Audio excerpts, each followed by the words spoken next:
Menurut beberapa media, sebagai test rider atau pembalap penguji HRC, Stefan Bradl lebih banyak disalahkan daripada Marc Marquez dalam krisis Honda.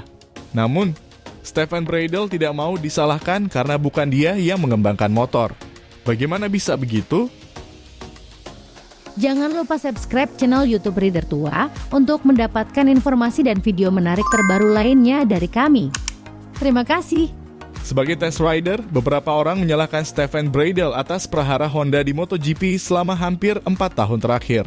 Namun sebagai sesama pabrikan Jepang yang sama nasibnya, Direktur Balap Yamaha Lin Jarvis tidak setuju dengan hal itu. Dalam sebuah wawancara, dia menegaskan, "Saya tidak berpikir bahwa masalah kami saat ini ada hubungannya dengan test rider. Kami kesulitan dengan masalah teknik dan pengembangan. Test rider tidak bertanggung jawab atas desain motor," katanya. Dia melanjutkan, "Hanya orang yang tidak memiliki wawasan yang mengklaim bahwa test rider memiliki pengaruh yang signifikan terhadap perkembangan motor.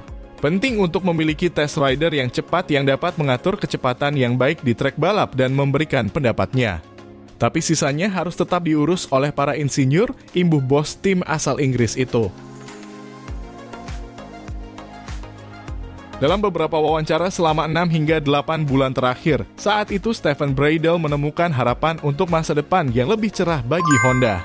Dia berujar, "Sesuatu sedang terjadi di Honda," kata pembalap asal Jerman itu pada bulan Desember lalu, karena pada Januari dia akan menguji lagi di Jerez dan mengandalkan part baru yang kuat. Usai pergantian tahun, bahkan rider berusia 32 tahun itu bertaruh bahwa Marc Marquez akan kembali memperebutkan gelar dunia pada musim 2023 ini. Namun faktanya, apa yang dikatakan Bradl tidak terjadi. Setelah 8 seri, pembalap Repsol Honda itu belum mencetak 1 poin pun pada balapan hari Minggu. Saat ini pembalap berjuluk Baby Alien itu malah terjerembab di peringkat 19 di klasemen pembalap. Di Honda, kekecewaan pun menyebar dan keyakinan Marc Marquez saat tes di Valencia pada bulan November menjadi kenyataan. Prototip 2023 ini bukan motor pemenang, tegas Marc setelah menempati posisi ke-13 di tes Valencia. Meskipun Honda terseok-seok di MotoGP, Bradl tidak pernah khawatir dengan kontrak barunya. Karena tidak ada pembalap lain yang mengantri, katanya. Sebelum HRC menebus opsi dalam kontrak 2 tahun untuk tahun ketiganya sebagai test rider. Marc Marquez memberi Bradl nilai bagus di tahun keduanya sebagai test rider HRC. "Sejak Stefan Bradl bersama kami sebagai test rider, tidak ada satu part pun yang dikirimkan ke garasiku yang tidak lebih baik dari yang sebelumnya," tegas Marquez. Artinya, Stefan Bradl mampu menyaring materi baru yang dapat digunakan dan membiarkan komponen regresif disimpan. Ketika ditanya apakah deskripsi singkat dan pandangan tentang pekerjaannya sebagai test rider, Bradl menjawab, "Secara sederhana, ini adalah aspek kuncinya. Ya, kita bisa mengatakannya seperti itu. Jika saya mendapat kesan bahwa suku cadang baru tertentu tidak membawa manfaat apapun, pasti tidak akan diteruskan ke tim pabrikan. Karena kalau komentar saya negatif, biasanya tidak ada perkembangan yang terlihat pada peningkatan kecepatan, yakni dengan lap time atau catatan waktu." Dia melanjutkan, "Saya bukan test rider kemarin sore. Saya telah bekerja dengan HRC dan Marc selama 5,5 tahun hingga sekarang. Jadi kami tahu bahwa jika beberapa komponen tidak membuat saya lebih cepat, kami tidak perlu meneruskannya ke Marc untuk dievaluasi," imbuhnya. Pada tahun 2011, Stefan Bradl merayakan kemenangan pertama Kalex di kejuaraan dunia Moto2 di Doha, Qatar.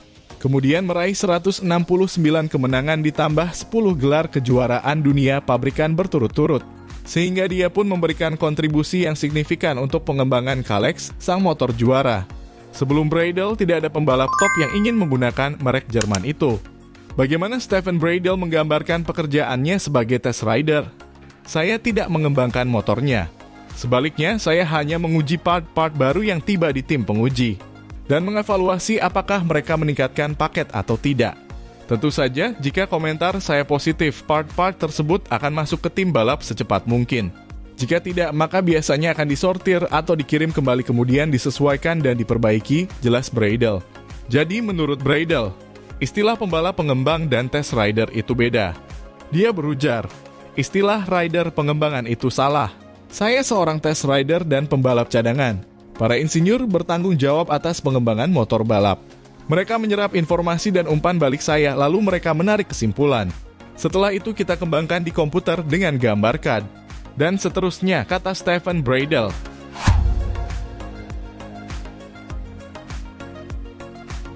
Menurut Stephen Bradle, pabrikan Jepang ketiduran dengan perkembangannya di MotoGP. Usai GP Qatar 2022, Honda keluar jalur. Tapi itu bukan satu-satunya alasan mengapa keadaan seperti berjalan mundur atau mengapa kami tidak membaik. Langkah-langkah yang dulu membawa kami maju hilang. Langkah mereka terlalu kecil. Perkembangan kami tidak cukup cepat dan tidak efisien, ungkap rider berusia 32 tahun itu. Pernyataan rider asal Jerman itu terbukti benar. Marc Marquez menyelesaikan GP Mugello 2022 di posisi ke-10. Pada balapan kali ini dia hanya memperkirakan finish di posisi antara 6 dan 7. Hasil dalam sprint race terlihat lebih suram. Di Assen, rider Repsol itu hanya finish ke-17 pada hari Sabtu dan kemudian mengumumkan mundur untuk balapan hari Minggu karena cedera setelah 2 kali crash di putaran Belanda itu. Selama lebih dari 2 tahun, para pembalap Honda tidak mampu melakukan satu fast lap pun dari motor mereka. Saat itu, Stephen Bradle menyatakan, "Saat kami memakai ban soft baru, potensi kami hanya keluar 80%. Sementara kompetitor sudah 100%. Sejak itu, masalah Honda tidak kunjung membaik. Posisi start Marc Marquez dan 3 pembalap Honda lain sangat mengecewakan dan seringkali dibayar dengan risiko yang sangat tinggi. Itu sebabnya 3 dari 4 pembalapnya cedera. Sementara 8 pembalap Ducati semuanya baik-baik saja." Pada tes pramusim di Sepang di bulan Februari lalu, Marc Marquez mengeluh, "Kami memiliki power mesin yang cukup, tetapi kami tidak dapat membawanya ke lintasan karena kurangnya traksi. Itulah sebabnya kami kehilangan top speed dan tidak dapat menyalip lawan di trek lurus," katanya. Apakah kondisi Marc sudah pulih 100%? Bradle menjelaskan. Sebagai pembalap, kondisi Marc jauh lebih baik karena lengan kanan atasnya pulih seperti dulu dan fisiknya dalam kondisi yang juga lebih baik. Dia lebih aman dan punya kebebasan di atas motor lagi. Lagi pula dia 2 kali start di barisan depan pada tahun 2023. Itu artinya kondisinya baik-baik saja. Bradle melanjutkan, "Tapi kita harus melihat bahwa MotoGP telah banyak berubah sejak 2019. Bukan saja dari segi ban, tapi teknologinya menjadi lebih brutal, khususnya dari segi aerodinamis. Semua perangkat seperti pengatur ketinggian bagian belakang motor. Perkembangan ekstrim telah terjadi dalam waktu singkat. Dan dengan perkembangan ini, pabrikan Jepang tidak mampu mengikutinya seperti pabrikan Eropa," imbuh Bradle. Jadi menurut Stephen Bradle, bukan salah dia sebagai test rider yang berkontribusi terhadap permasalahan Honda saat ini. Namun pabrikan Jepanglah yang kalah dalam hal pengembangan motor dibanding pabrikan Eropa. Hal ini juga dialami oleh Yamaha. Sementara pabrikan Eropa seperti Ducati, KTM, dan Aprilia baik-baik saja. Apakah Marquez kini tidak bisa menunjukkan sihirnya lagi? Bagaimana menurut kalian? Siapa yang salah dengan keterpurukan Honda? Test rider, pembalap reguler yang mengembangkan insinyur Honda sendiri, atau ketiga-tiganya sebagai satu tim?